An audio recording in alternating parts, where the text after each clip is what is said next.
अय्याश बादशाह। एक दफ़ा का जिक्र है, शाम में एक बादशाह रहता था। वो बहुत ही लापरवाह और अय्याश था।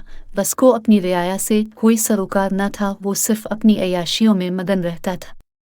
बादशाह का वालिद इसके बचपन में ही फौत हो गया था। दौलत और ताकत की कसरत ने इसका दिमाग ख़राब कर दिया था। पुराने बादशाह के वज़ीरों ने इसको बहुत समझाए कि वो अपनी आदत बदल ले, ये ना हो कि किसी बुज़ुर्ग के बदाए से लग जाए। वो एक ना सुनता। एक दिन एक बुज़ुर्ग वज़ीर आज़ के पास आकर कहता है, बादशाह सलामत, अगर इजाज़त हो तो एक अर्ज़ करूं।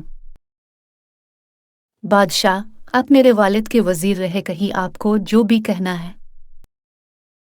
वज़ीर, बादशाह सलामत, मुल्क के हालात बद से बदतर होते जा रहे हैं। हमारे सरकारी अहलकार रिश्वत में डूबते चले जा रहे हैं। यही नहीं हो कि हमारी रियासत हमारे हाथ से चले जाए। बादशाह, मैं कुछ समझा नहीं, ऐसा क्यों हो रहा है और इसको कैसे रोका जाए? आप कोई तजवीज़ करें। वज़ीर, बादशाह सलामत, मुझे लगता है कि हमें रियासती उमूर पर ध्यान देना पड़ेगा। हमें चाहिए कि हम दारोगा और सपासालार को बुलाकर उनसे बात करें और मुल्क में अमन व अमान के लिए कोशिश करें। पड़ोसियों ममालिक से अच्छे ताल्लुकात कायम करें। यही ना हो कि दुश्मन मुल्क हमला है कर दें। बादशाह के तो तुम ठीक रहे हो, करते हैं कुछ। अगले महीने जो मेला आ रहा है, इसके बाद कुछ सोचते हैं। ये कहकर बादशाह इसको टाल देता है और दूसरे वज़ीर को मुखातिब करके पूछता है कि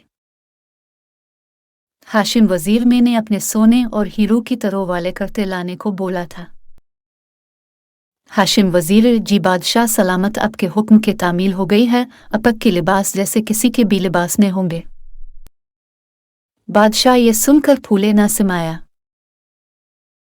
बादशाह हाशिम वज़ीर को इनामात देने का ऐलान करता है और बुज़ुर्ग वज़ीर से कहता है कि आप इतने पुराने वज़ीर हैं, मगर हाशिम अब से ज़्यादा समझदार है। बुज़ुर्ग वज़ीर ये सुनकर शर्मिंदा हो जाता है और चुप कर जाता है।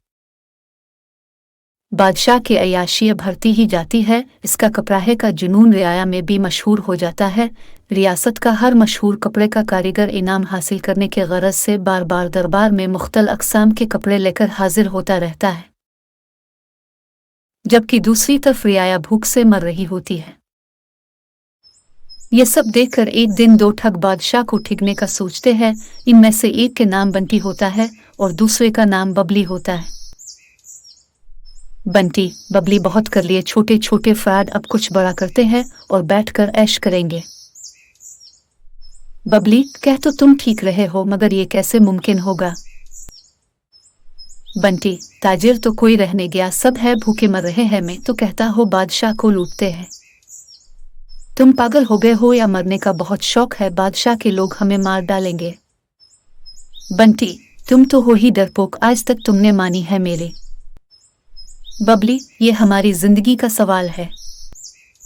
बंटी, मेरी तरकीब तो सुन लो। मैंने सुना है बादशाह को कपड़ों का बहुत शौक है। हम इसके साथ कपड़ों का है फ्रॉड करेंगे। हम इसकी कमजोरी इसके ही खिलाफ इस्तेमाल करेंगे। बबली मान जाता है। दोनों ठग बादशाह के दरबार में जाते हैं और रस्मी सलाम दुआ करते हैं। बादशाह, हाँ बोलो, क्यों आए हो तुम दोनों यहाँ? बादशाह सलामत, हमें पता चला है अब कपड़ों के शौक के बारे में, तो हमने सोचा हम आपको अपने खानदानी फिन से भी आगाह करें। बादशाह, कैसा फिन? बंटी, बादशाह सलामत, हमारा खानदान एक ऐसा कपड़ा बनाता है जो सिर्फ अक्लमंद लोगों को ही नजर आता है। बेवकूफ़ और कम अक्ल लोगों को वो नजर नहीं आता, और अब से ज्यादा तो अक्लमंद कोई नहीं है इस पूरी रियासत में। बादशाह, अच्छा दिखाओ कैसा कपड़ा है। ये सुनकर दोनों अपने ठेले में से कपड़ा निकलने का बहाना करते हैं, जैसे वो सचमुच का कपड़ा निकाल रहे हो, हालांकि दोनों के हाथ खाली होते हैं।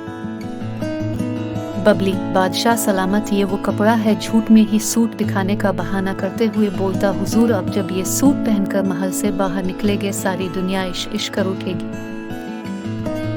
बादशाह को जब कपड़ा नजर नहीं आता तो वो सोचता है कि इस तरह इसकी बेइज्जती हो जाएगी सबके सामने कि वो अहमक है। दूसरी तरफ कोई भी दरबारी बादशाह के डर से सच नहीं बोलता, सब हाँ में हाँ मिलाते रहते हैं। बादशाह, ये सूट कितने दिनों में सिल जाएगा? बंटी, बादशाह सलामत, बस 2 दिन हमें बस एक अलग कमरा दे दी और हमें साथ कुछ मुलाजिम भी चाहिए होंगे। बादशाह, हाशिम वजीर, इनको जो भी चाहिए वो इनको दिया जाए, कोई कमी ना रह जाए। बंटी और बबली कमरे में आते हैं, बहुत से खानों का कहते और मुलाजिमों में अपनी सीवा करवाते हैं और ऐसे जाहिर करते हैं जैसे सचमुच का कपड़ा सिया जा रहा। दिन में 1-2 बार बादशाह भी उनके पास चक्कर लगाता है। बादशाह, कैसा जा रहा है काम? बबली, सब ठीक जा रहा है, बस जल्द ही खत्म हो जाएगा।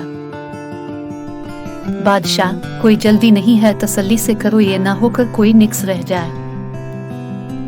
बबली, बादशाह सलामत, अब फिक्र ना करें, है तो हमारा खानदानी काम है और आप तो सादो सूट में भी क्या खूब लगते हैं, ये तो फिर दुनिया का सबसे बेहतरीन सूट है। तीसरे दिन सूट तैयार हो जाता है। बादशाह इनको बहुत सारा इनाम देकर दरबार से रुखसत कर देता है। अगले दिन बादशाह नहा धोकर वो सूट पहनता है। अपने घोड़े पर बैठकर जब सांप के सामने आता है तो सब लोग बादशाह को बना कपड़ों के देखकर हकी बके रह जाते हैं। अक्लमंद होने के शर्त और बादशाह के डर की वजह से कोई कुछ नहीं बोलता। बादशाह इसी तरह मेले में चला जाता है। जब वो गांव में गुजरता है तो सब लोग हैरान रह जाते हैं कि बादशाह आज बगैर कपड़ों के क्यों फिर रहा है। अहमक आदमी, ये बादशाह आज बगैर कपड़ों के क्यों फिर रहा है? आदमी दुवम, बेवकूफ इंसान, बादशाह ने जिस किस्म का लिबास बादशाह ने पहन रखा है वो सिर्फ अक्लमंद लोगों को है नजर आता है, तुम बेवकूफ हो इसलिए। हर कोई सच जानते हुए भी नहीं बोलता, सब अहमक कहलवाने से डर रहे होते हैं। में एक मासूम बच्चा बादशाह का मजाक उड़ाता है कि इसने कपड़े नहीं पहने। सब लोग इस और हंसने लग जाते हैं। बादशाह बहुत ही शर्मिंदा होता है और अपने सिपाहियों को उन ठगों की तलाश में भेजता है, मगर वो लोग मिस्र के शहर में ऐश की जिंदगी बसर कर रहे होते हैं।